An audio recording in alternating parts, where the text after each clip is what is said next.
नमस्कार.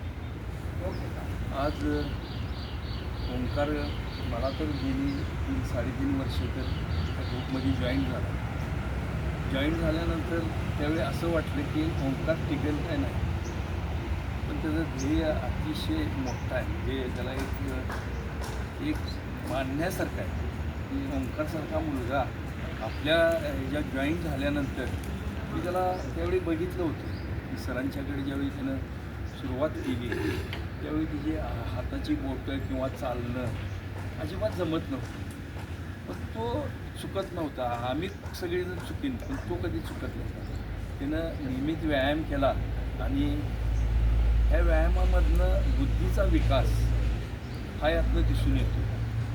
कारण त्यानं जी भूमी अभिलेखची जी परीक्षा दिली तर कौतुक करण्यासारखं आहे. कारण भूमी अभिलेखीच्या परीक्षेमध्ये जास्त विद्यार्थी बसून कमी पास होतात. त्यातसुद्धा त्यानं ते उच्चांक गाठला आणि एक स्वतःच्या ह्याला पद मिळवलं. ओंकार हा मला वाटतं दौलतनगर परिसरामध्ये राहतो आहे आणि त्याने ही चिकाटी आणि ह्या ग्रुपलाच खरं म्हणजे हे यश म्हणावं लागतं. आणि या ग्रुपमध्ये तो जॉईन झाल्यामुळं, कारण कसं असतंय की मिळणारा मित्र किंवा मिळणारा ग्रुप हा जेवढा चांगला असेल तेवढं त्याचं ध्येय सगळं पूर्ण होत असते.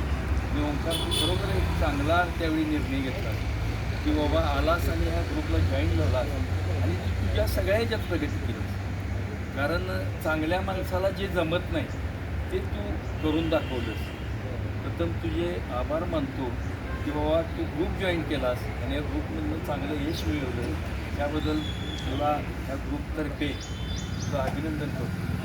तू भूमी अभिलेखमध्ये आता चालला आहेस. जाताना सुद्धा आम्हाला वाटतंय की बाबा आपल्यात एक सवंगडी चालला आहे, तर ते एका चांगल्या ध्येयासाठी चालला आहे. वाटतंय आम्हाला की बाबा तू थांबला पाहिजेस, तू इथं आला पाहिजेस. तू लवकरात लवकर यश घेऊन परत तुझी बदली ह्या ठिकाणी भूमी अभिलेखाला होईल ही आमच्या सगळ्या ग्रुपतर्फे एक शुभेच्छा देतो. आणि तुला तिथं काय लागेल ते, तुला कसलंही असू दे, कसली अडचण असू दे, ह्या ग्रुपची एक आठवण ठेव.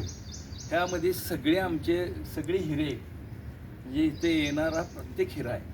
आणि तुला कुठल्याही मत्तीत असू दे, कसंही असू दे, तू तिथे एकटा पडणार आहेस. तुला थोडं तुला दुःख पण होईल, पण त्या कामात वाहून घे. पण मला गॅरंटी आहे, कारण इथले जे गुण आहेत हे म्हणजे जरी म्हटलास, जरी ह्या कोल्हापूर जिल्हा नाही, आज मी पुण्यामध्ये सुद्धा जाताना बघतोय की ह्या इथल्यामुळं मी तिथं ग्रुप एकदा जॉईन केला होता एक माझ्या मुलगीच्या फ्लॅट सिस्टीममध्ये. तिथंसुद्धा ज्यावेळी मी थोडंसं दाखवलं तरी सगळ्यांना वेगळं वाटलं.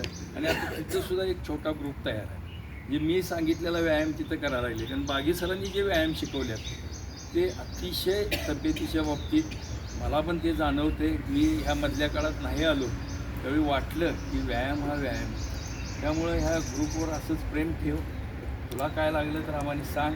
आम्ही रात्री अपरात्री तुझ्या तिथं कामासाठी किंवा मदतीसाठी धावून आहे. आणि तू असाच ह्यामध्ये मी आज सांगतो या ग्रुपतर्फे तू एवढं यश मिळवून सुद्धा तुला ह्यामध्ये चांगलं यश येणार, तू चांगला मोठा अधिकारी होणार, ह्याच मी या ग्रुपतर्फे शुभेच्छा देतो आणि मी थांबतो. जय हिंद, जय हिंद.